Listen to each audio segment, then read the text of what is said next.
Hiya! Welcome! So a few days ago on this channel, you'll have seen me unbox a Funko Pop that was delivered via Every, what used to be known as Hermes, from a US eBay seller.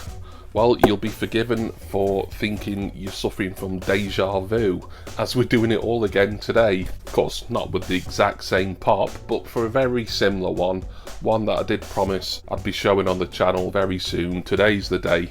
Let's get this open and we'll take a good butcher's hook at it. So this one, as I say, was from US eBay as well.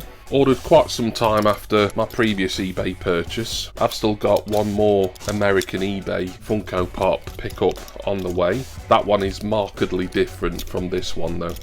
The price of this one I was relatively happy with, really. Of course it did include some customs charges and quite a lot in international postage, but the actual pop itself was $20, which for this, and it's a limited piece pop again, I don't think that was too bad, and it's one that you just don't see here in the UK. I mean, I'm sure it's come around. This box is really thick. I'm having trouble even with my really sharp knife getting into that. There we are. But yeah, this is one that doesn't really come around very often, at least not domestically. So I had to really, once I decided I wanted to finish this line, and yes, this is a line completer, I think, to the best of my knowledge, or thereabouts. I had to really bite the bullet and get it from the States. Bit of brown paper on the top. The pop has come bubble wrapped. I presume that was the initial seller who was packaged this well, rather than anyone at Pitney Bowes or the global shipping program, but I don't know. I'm not sure the situation, really, because for purchases over a certain amount, they always have to get sent to this global shipping program, ran by this mysterious Pitney Bowes company. It sounds like a less glamorous organisation you'd get in a James Bond film, doesn't it? Pitney Bowes. I don't know if they do like any sort of intermediary repackaging or anything like that, or whether they just calculate. I don't think they'd calculate the customs charges, because I always have to pay them in advance on eBay anyway, so who knows. If anyone's got any more information about the global shipping program that eBay use, let me know. So this has also come in a protector, which I'm very pleased about, or would be if I could get it open. It's another Pop Shield one as well. Unless Pop Shields are just massively popular with American collectors, I'm starting to wonder if someone at the global shipping program has got a consignment of Pop Shield protectors that they use for international deliveries. There we go. Anyway, the pop itself, it pretty much completes a collection, this. You'll have seen a few days ago in the Fantastic Plastik range, the amazing Carlos. Well, he may not be classed as amazing, but I think he's so. It's number 2 in the Fantastic Plastik line, Otto. Oh yes.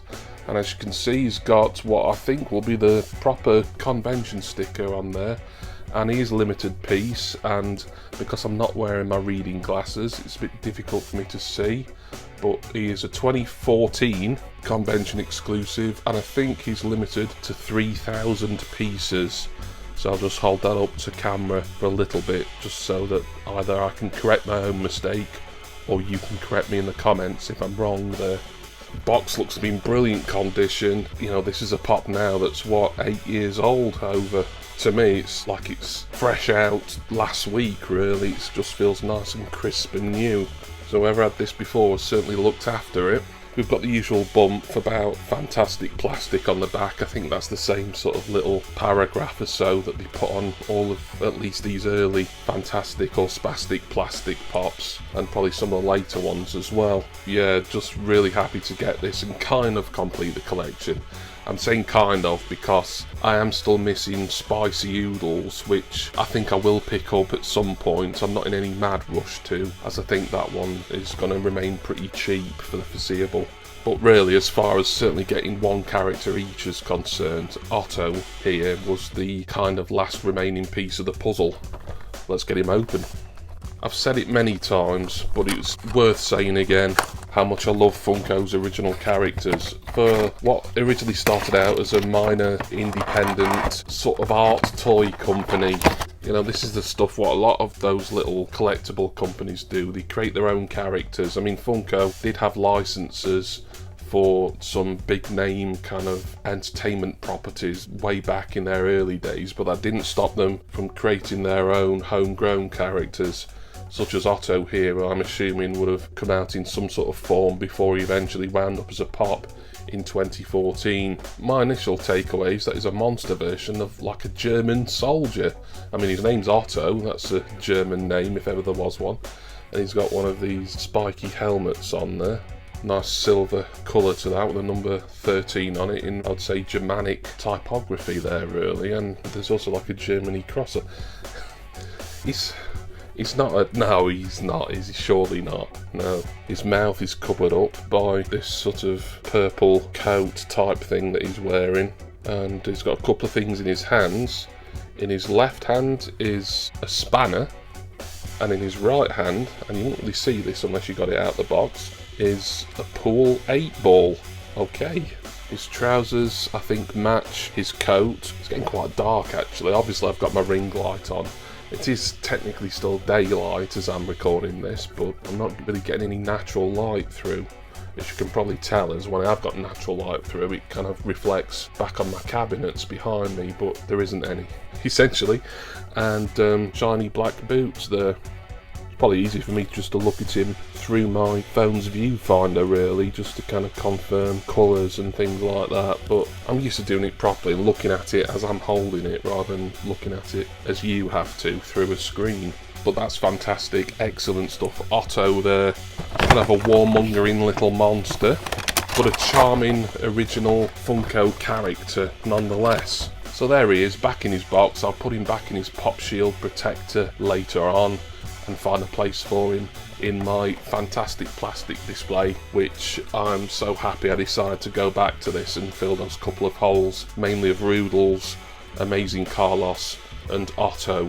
As I say, Spicy Oodles, yes, I think I will be picking that up at some point, but for the moment I'm happy with what I've got. Thank you all for watching, hope you enjoyed this look at Otto from Funko's Fantastic Plastik range. I want to say special thanks, as I always do of course, to my wonderful subscribers and my generous patrons. Please see all my Funko affiliate links for discounts, links that help out this channel of course, by looking in the description text box. Also a way to help out this channel is to subscribe for just $1 a month to my Patreon, where you will get exclusive bonus content and other perks just for being part of the Jimmy Barnes family. Not literally my family, I don't need to change your nappy or anything. Well, I did for Jason that time, but you know what he's like. Also, in the description text box is my Facebook group link and a link for contents insurance. I'm going to go now and, as previously stated, need to shuffle some pops around so that I can insert Otto into the Fantastic Plastik display in his correct numerical order. Know what that's like, Leroy Screwballs? No, I didn't think you did. And also, look at what I've got. Jealous much? And on that rather smug note, I'll bid you farewell and ask that you join me again next time for my next Funko Pop unboxing. Cheers everyone. See ya!